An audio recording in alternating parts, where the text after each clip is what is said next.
pleased to have somebody very special, a friend of mine, Rolene. And what's the reason we have brought her is because she has such a fascinating life that I really want to people learn through her life stories that I think will enhance your life much more, make much bigger picture about how you can uh, introduce somebody very special like her, introducing your life to see how you can be resilient, how you can see things that what's me suffering. And let's start it with Rolene. Hey Rolene, how are you? Hey John, how are you? Good. This is such a beautiful setting in your garden on a beautiful day, and it's an absolute honor to be here. Thank you so much for asking me. Rolene, it's just totally my pleasure. One of the things I want to ask you Yes. is tell me where you're from and how many kids you have. Tell me a little bit about your personal life. Okay, so I'm from South Africa, and this time round I've been living in America for 4.5 years. I have two magnificent boys, a 35-year-old son by the name of Alexander, who lives in Atlanta, Georgia, and a 33-year-old son by the name of Sasha, who still lives in Johannesburg, South Africa. My youngest son is married, and 9 months ago, he and my beautiful daughter-in-law made me a grandmother for the first time. Yay! Congratulations! Yay! And her name is Rafaela Lila. Right. And unfortunately, I haven't met her yet because they live in South Africa. So I see her over Zoom every single day. They send me a little video on WhatsApp as well and pictures every day. Oh, But I haven't had the absolute pleasure of just holding her in my arms. Oh, and South Africa's in their third wave of COVID at the moment, so I don't know when I'll get to see her. I bet you're dying to go down there. Completely, absolutely, completely dying to go and see her. So yes, two beautiful sons. My son Alexander is engaged to Katie, and they are getting married on the 9th of October. Wow, you were able to. Yes, it's here in America, here in Atlanta. Oh, So well, yes, in Atlanta. So congratulations for that. yes, so very excited. Awesome. Gosh, one of the things I want to stop and talk with her. She's like, tell me about the purpose of this thing, about this sharing the stories. I see so many people today struggling with their own things, and struggles is struggles, problems are problems. You cannot say, oh, my problem is I don't have my private bathroom. And some people in Australia, compared to people in South Africa and some places there, you share 20 people in one bathroom. But And the bathroom's outside. it's outside. It's not even inside your home. And but this, I say, well, let's not compare the problems. Let's say No. each one has own problem, and we need to respect that. However, I think you listen to other people's stories, make you more flexible and start having more gratitude. That's what I think. Every time I think about complain about things, it's very interesting. Every time I think, like, oh my gosh, this is a big struggle I have, and I go outside and it's hurting my back, and I see somebody in a hand and give them a different perspective. And everything is relative. It's relative, and it doesn't make my back feel better, No, but I appreciate better. absolutely. Absolutely. Everything is relative.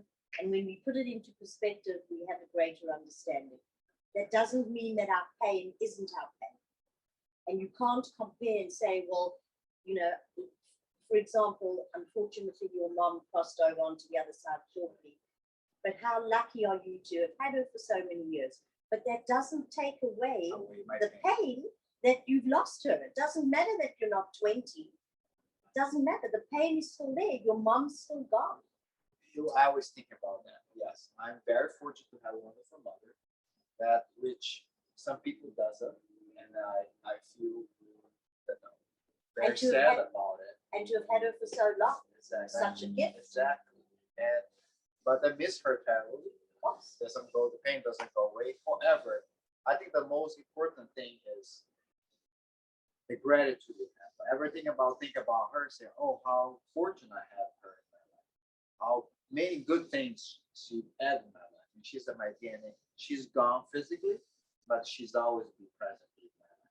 Yes. I always will carry her DNA for the rest of my life. As well, my bad. Let's go to the point where you're stupid about your life. Okay. Tell me a little bit. Let's talk about you.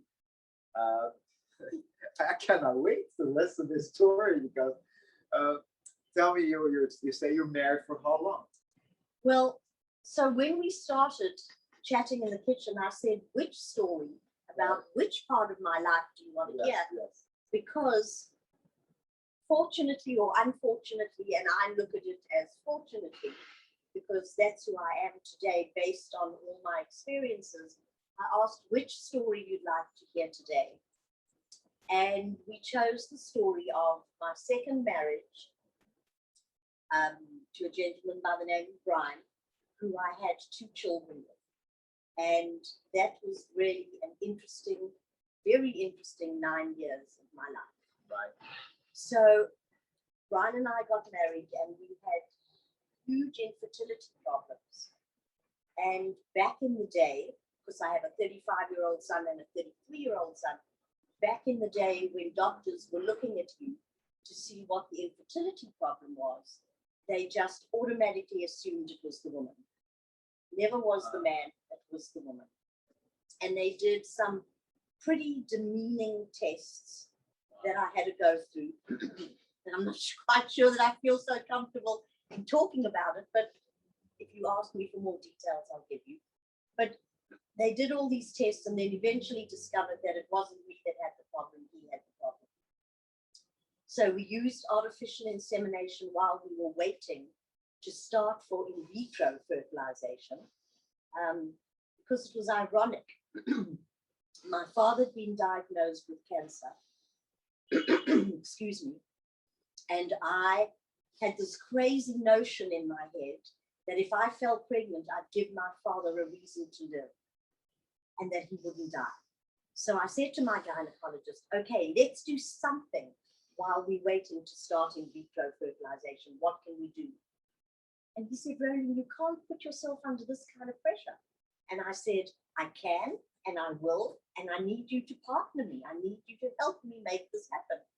So we used in vitro fertilization and it was incredible. I fell pregnant the first time we did it. Not in vitro, sorry, artificial insemination. So we took Brian's sperm and put it inside of me and I fell pregnant the first time. But what was ironic about that is that my father planted a rose bush in my garden, a red rose bush in my garden, and I planted a white rose bush in my garden. And I was talking to my sister on the phone and I looked out in the garden and I said to her, oh my gosh, I'm pregnant. I didn't know that I was pregnant yet. And she said, how do you know? And I said, because I was in the garden yesterday and there were no roses on the rose bush. And I'm looking out at the rose bush right now and Daddy's rose bush is full of red roses. No way. It's a little Freudian, I know. And if there are any psychologists out there, they're probably going to go, eek. But yes, that is exactly what happened. And my sister said, well, run to the pharmacy. And I did. And I was pregnant. And unfortunately, he passed away like 5 days before. So anyway, so I had these 2 beautiful children, artificial insemination, both of them. And the marriage was rocky. He was a financial planner. He looked after people's finances. And from the time we started dating, he was always seeing clients at night. So when he continued doing that, when we got married 3 or 4 nights a week, it didn't feel unusual. It didn't feel strange. Right. Anyway, time goes on and we've now been married for about 9 years and we hit the end of the road. But in those 9 years, I also discovered that he was an alcoholic. Now, I had really limited knowledge or experience with an alcoholic. I thought that alcoholics were people who sat on a park bench and drank alcohol out of a brown paper bag. I didn't think it was an articulate businessman but he was having business lunches every day, business dinners every evening. So discovered he was an alcoholic, and I landed up going to Al-Anon meetings, which are the meetings for families and friends of alcoholics, which were profound and so helpful. And I assumed that he was going to AA meetings every night. Obviously, I subsequently discovered that he wasn't. But at the time, I thought that he was. And I remember at my second or my third Al-Anon meeting, just bursting into tears. And one of the women said to me, "Why are you crying?" And I said, "Well, just look around the room. I'm the youngest person here." And they said, "But don't you understand how lucky you are?" And I went, "No, how can that be lucky?" And they said, "Because some of us have only got to start going to Al-Anon meetings when we were 40 or 50 years old. And we've been living with this alcoholic all of these years with no tools, with no help. And here you are, you're in your 30s, and you're involved with a group like Al-Anon and have the support that you have." So obviously, once again, my view shifted. Instead of feeling like a victim, I felt like an absolute survivor. I had this incredible group of women who were there to support me and love me and walk me through this journey. So once again, it's all about perspective, how you see it. Yes. Anyway, story moves on, and I land up going to Botswana. Excuse me.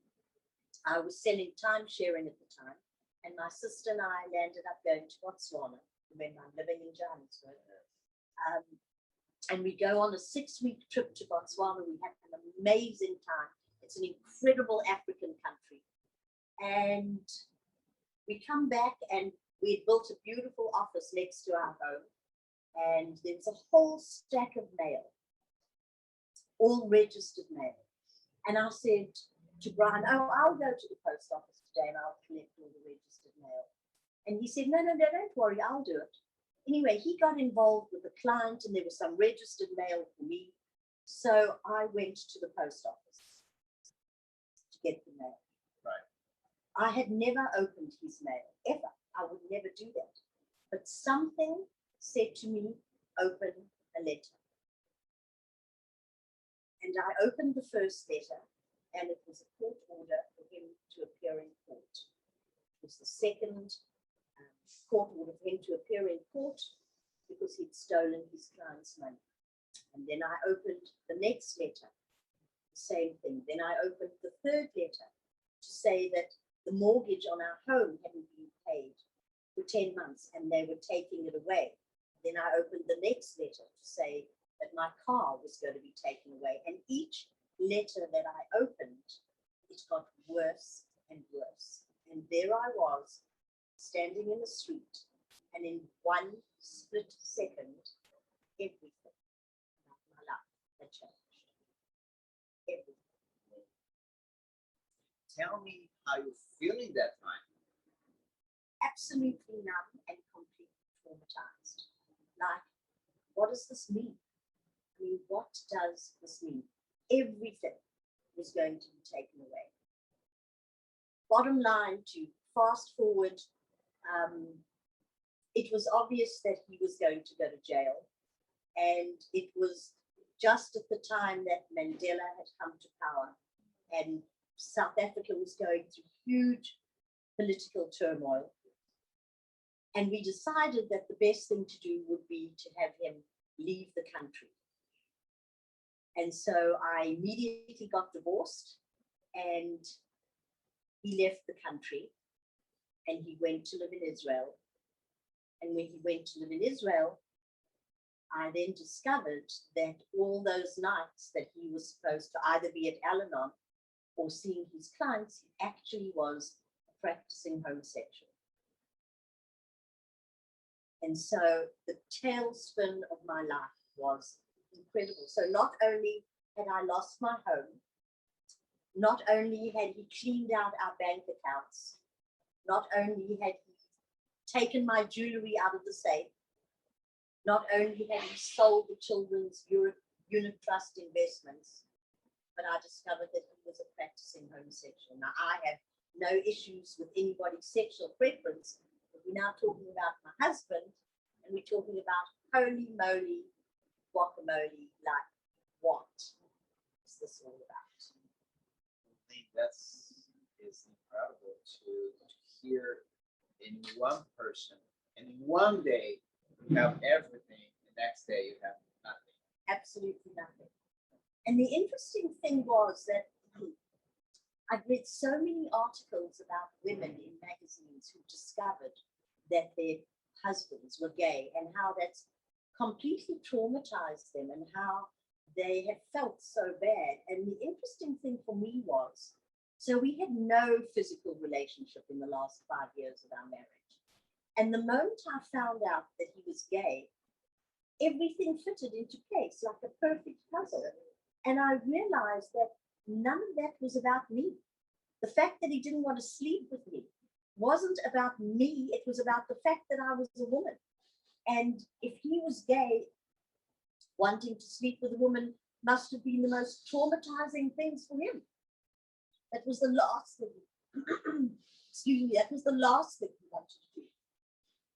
Well, I think people listen. Some people identify that. Some people they say, "Well, I having some same struggles," and say because the guiltness come immediately to you. Say, "Well, my husband rejected me, and he don't want to sleep with me is because I did something wrong." I don't say it's always have both sides, but at the same time, but your story is that you don't want physical contact at all. And I want to give a little message to those women that who's suffering right now. See, it is what do you tell because you came from there. We will get there too, because but it is such a fascinating the steps you're going in your life, and we talk. You're a survivor. No, I'm not a survivor. I'm a thriver. There's a difference. I don't want to just survive. The God of my understanding did not put us on this planet to survive. He wants us to thrive in absolutely every aspect of our lives. And so we're also talking about finding this all out. We're talking about 30 years ago when discovering that your husband was a homosexual and talking about that kind of stuff was really very taboo, and it's not like it is today. I mean, it's a whole different world 30 years later. And so what I also found out was that everybody knew that he was gay except me. So it was like, hello, where was I in all of this? And I'm not a naive woman. I've been exposed to much, to a great deal. I've traveled a lot, but I just never picked it up. And when he did things like he wanted to do a flower arranging course, I didn't think, well, just because a man wants to do a flower arranging course doesn't mean that he's gay. No. I would say things like, how wonderful that he's in touch with his feminine side. And there were people in my family who rolled their eyes, but they never said anything to me. Nobody shared anything with me, and I didn't have a clue. I didn't have a clue. And I'll, after find out, tell me the steps you went from there, because now you're in shock. You're losing everything. Your husband's moving to Israel, and you have 2 small kids. I have 2 small kids, a 3-year-old and a 5-year-old. I have about $150 to my name, and I don't have a car because they've taken it away. House, no house. I have no home. Where'd you go? I moved in with my brother, and it was incredible because I moved in with my brother and my sister lives in Durban, and I went to spend 6 weeks with her just to kind of decompress and figure out what I was going to do with my life and how I was going to move forward. And the day that I arrived back to stay with my brother, one of my best friends arrived, and her and her husband arrived in separate cars. And I went, oh, did you guys come from different places? And she said, no, here is a car for you. Here is a credit card for you to put gas in your car. And here is a credit card for you to buy food. It was your anchor. It was an angel. It was because I had nothing. I had absolutely nothing. And had to start my life over again with a 3-year-old and a 5-year-old. That's me. What I hear from you is that always something happened horribly, something good will happen eventually. That's Well, what experience you have. I believe that. I believe that I put out the kind of energy where I attract those kind of people in my life. I attract people who are going to support me. I attract people who are going to give me what I need so that I can move forward. And you know, what you put out, you get back. You really do. And so just putting out, I mean, I going from a beautiful home with a tennis court and a swimming pool. You have everything like that. I had everything. Beautiful home, tennis court, swimming pool. I had my own business. He had his own business. We had money in the bank. We didn't live an extravagant lifestyle, but we lived a really nice, comfortable lifestyle.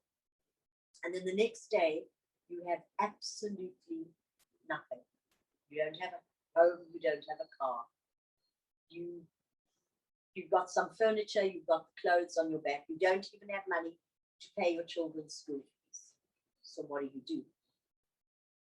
So for me, and the kind of person I am, the only thing I needed to do was to create a stable environment for my children and make sure that they were okay.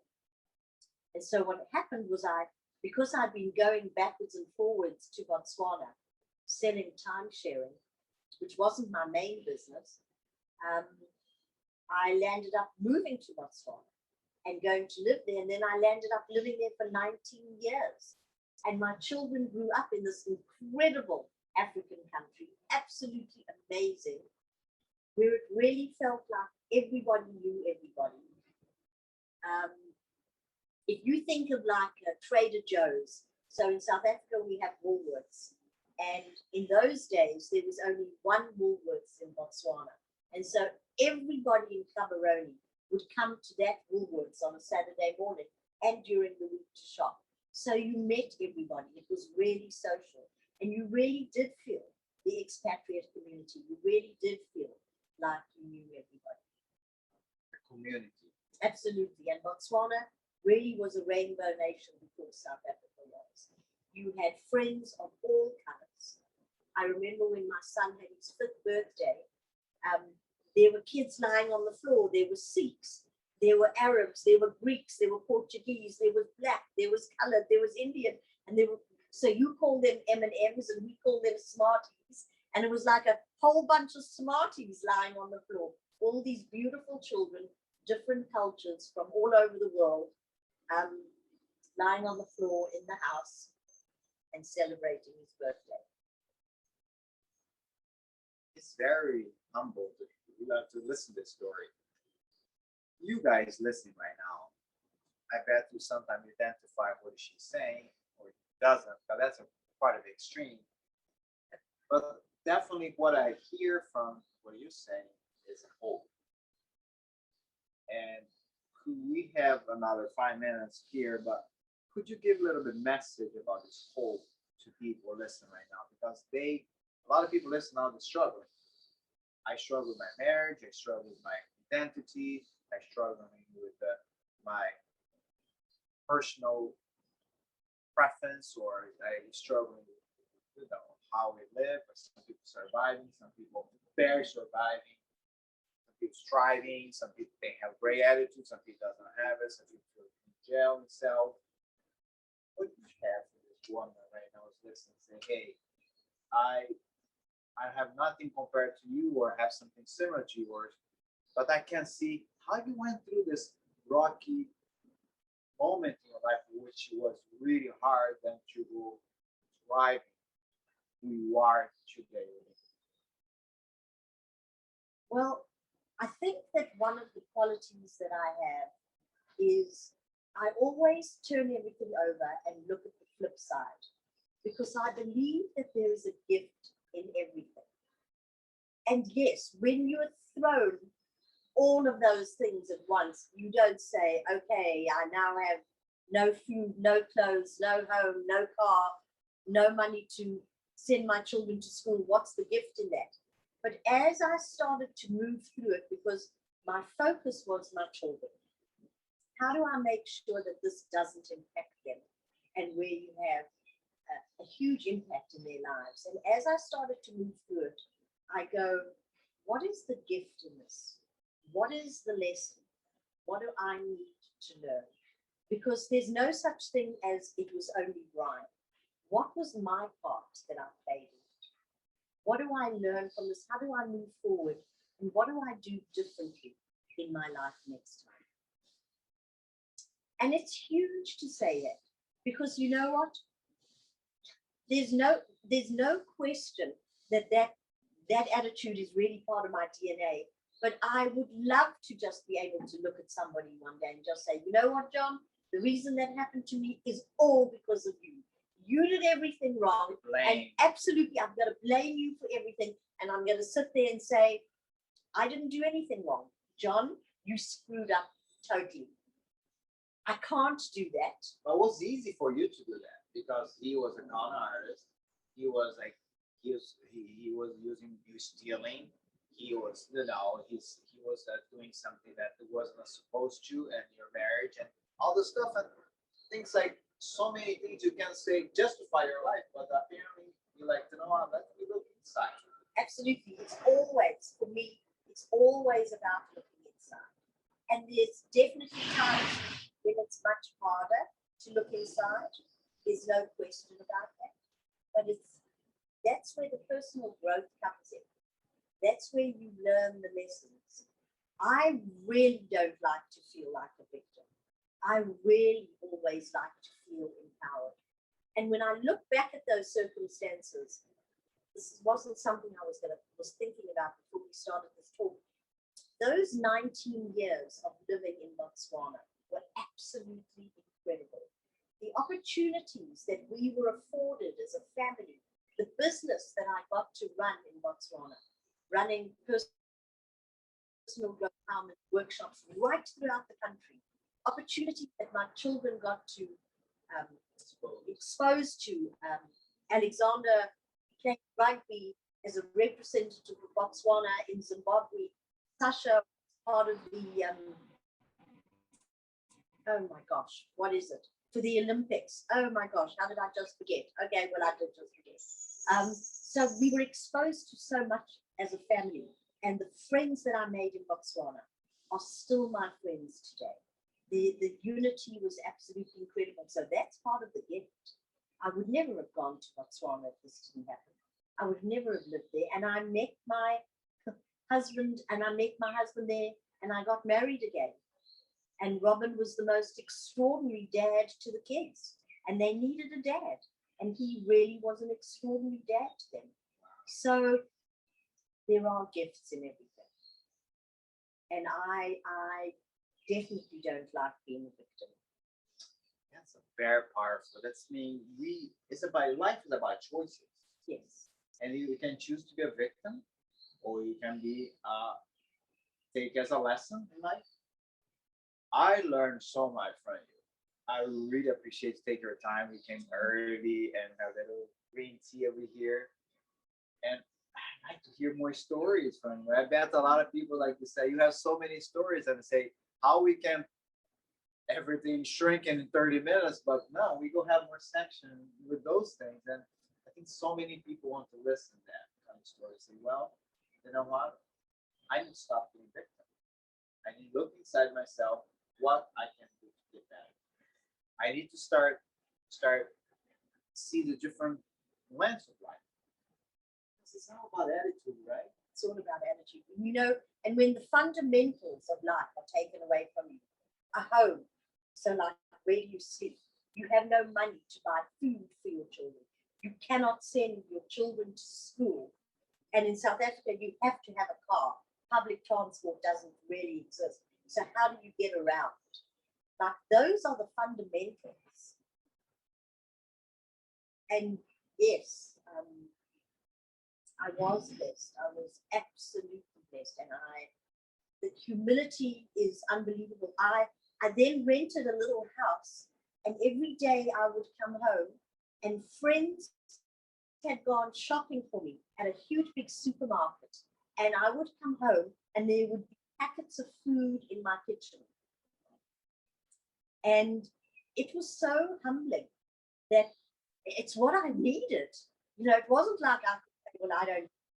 I needed that. Absolutely. I then had a friend. Essence, yeah. I had a friend who then filled my deep freeze with food for me, cooked meals, and every day somebody came and bought groceries.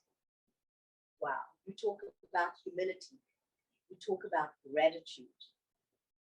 You talk about letting go of the ego and just being able to say thank you. How about we close with a gratitude? How about you guys listen right now? We close our eyes and we just do deep relaxation.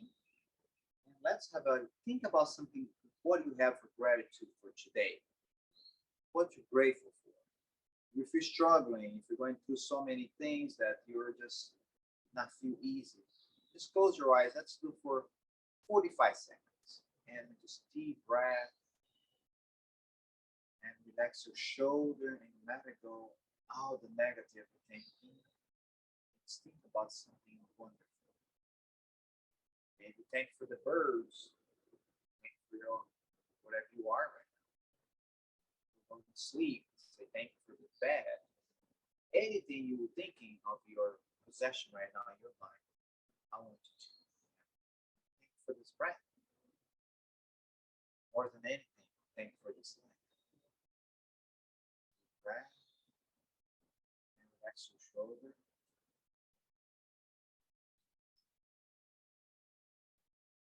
Ease your jaw. Ease your hands. Just let it go. All your negative, all your breath. Great attitude.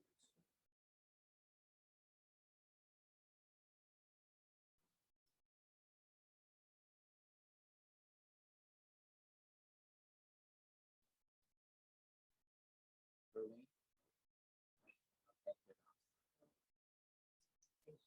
I want you guys exercise every day, those kind of things. We can do for 5-10 minutes. We just do get a little sample, but you actually feel better, right? Just for like 45 Absolutely. minutes. Absolutely. The serenity prayer that I learned in Al-Anon Yeah. was spectacular. Right. God grant me the serenity to accept the things I cannot change, courage to change the things I can, and the wisdom to know it. Thanks so much, my sweetheart. Thank You're you. wonderful, Thank and you. we want to hear more and more stories. And I think we have grow inside ourselves, and we can be humble, resilient, and we can make better when we look inside ourselves. Thank you.